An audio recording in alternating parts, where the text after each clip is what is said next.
Smart meter કે smart લૂંટ?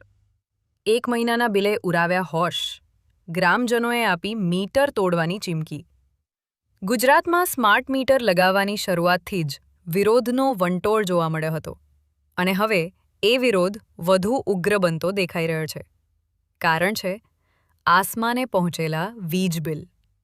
ડભોઈ તાલુકાના સાઠોદ ગામમાં સ્માર્ટ મીટરને લઈને ગ્રામજનોમાં ભારે રોષ ફાટી નીકળ્યો છે. ગામ પંચાયત કચેરીએ મોટી સંખ્યામાં લોકો એકત્ર થયા અને MGVCL સામે ઉગ્ર વિરોધ નોંધાવ્યો.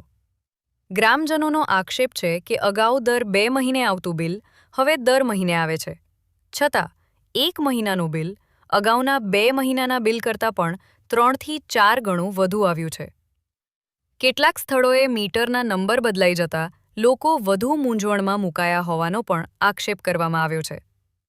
વિરોધ દરમિયાન ગ્રામજનોએ ચેતવણી આપી કે જો સમસ્યાનો વહેલી તકે ઉકેલ નહીં આવે તો સ્માર્ટ મીટરો તોડી પાડીને ઉગ્ર આંદોલન કરવામાં આવશે. આ સમગ્ર મામલે MGVCLના અધિકારી કે ડી સોનીએ સ્પષ્ટતા કરતા જણાવ્યું કે ટેકનિકલ ખામીના કારણે અંદાજે 4000 જેટલા ગ્રાહકો અસરગ્રસ્ત થયા છે.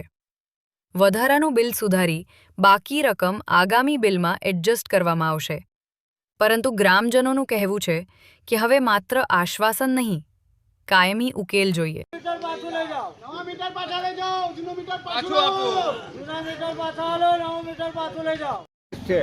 ડભોઈ તાલુકો સાઠોદ ગામ.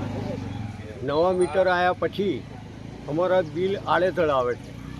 જે ભરતા હતા એનાથી ડબલ બિલ આવે છે અને વહીવટી ખામીને અંગે 100 રૂપિયા બિલ થતું હોય એને બદલે 200નું બિલ ઉધારીને આવે છે.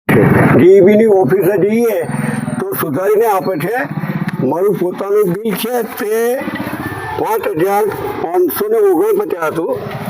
ઓફિસે ગયા પછી 3150 થયું. જ્યાં એમની સાઈન હાથે છે.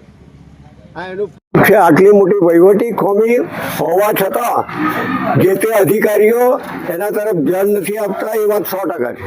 બરાબર. અને સરકાર એવું કહે કે અમે પ્રજાના લાભમાં કરીએ છીએ. અમે તો એવું જોયું છે કે જઈ જોયો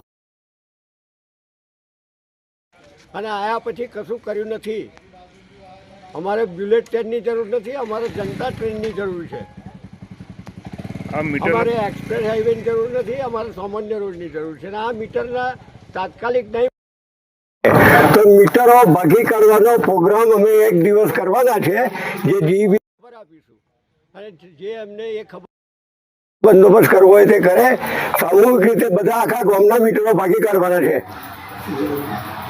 જ્યારથી આ નવા મીટરો આવ્યા છે ત્યારથી લોકોના બિલોમાં ડબલ મીટરોનો ચાર્જ આવે છે. જૂના મીટરો લઈ ગયા પણ એને કોઈ ઇસ્યુ બનાવ્યો ને એને નવા મીટરો લાખ એમને લગાવી દીધા. એનું પોતના મીટરનો બીજાનો નંબર આવે, બીજા બાજુવાળાના નંબરનો મીટરનો રેટ આવે છે. મને આજે ખબર પડી 5 મહિના પછી મારા મીટરનો નંબર અલગ છે ને બાજુવાળાનો મીટરનો મારામાં આવે છે. આગલો મહિને મેં 2800 રૂપિયાનું ભર્યું, આ મહિને બી 2800 રૂપિયાનું બિલ આવ્યું. આ કેવી રીતે બને એમ? કારણ કે 1 મહિનો તો અમે ઘર બંધ હતું તો કેટલું મીટર આવે. અને આવી કેટલાક જગ્યાએ ભૂલો થઈ છે ને જ્યાં જઈએ છીએ ઓફિસે એ લોકો સુધારી આપે છે. એટલે એમની ભૂલ છે કબૂલ્યું છે એમને. એનો મતલબ એવો થયો. તો આવા કેટલા ગ્રાહકોના એ લોકોએ પૈસા ડમ્પ થયા હશે. રિટર્ન એમને કરવા જોઈએ. નાના મોટા ખેડૂતો મોટા મજૂરિયાત વર્ગના આવા 2500 3-3000 બિલો મોકલે છે તો લોકો ક્યાંથી ભરવાના છે? જે લોકોના બિલ ભરેલા છે એ લોકોએ એમને રિફંડ તરીકે પાછા આપવા જોઈએ અને એમની ભૂલ કબૂલવી જોઈએ. તંત્ર નહીં જાગે ત્યાં સુધી અમે આ તંત્રની જ ખામી છે. આ માટે આંદોલનના માર્ગે અમે જઈશું અને જ્યારે મીટર કાઢવાના છે અમે કાઢીને તોડી નાખીશું. એવું થશે પછી.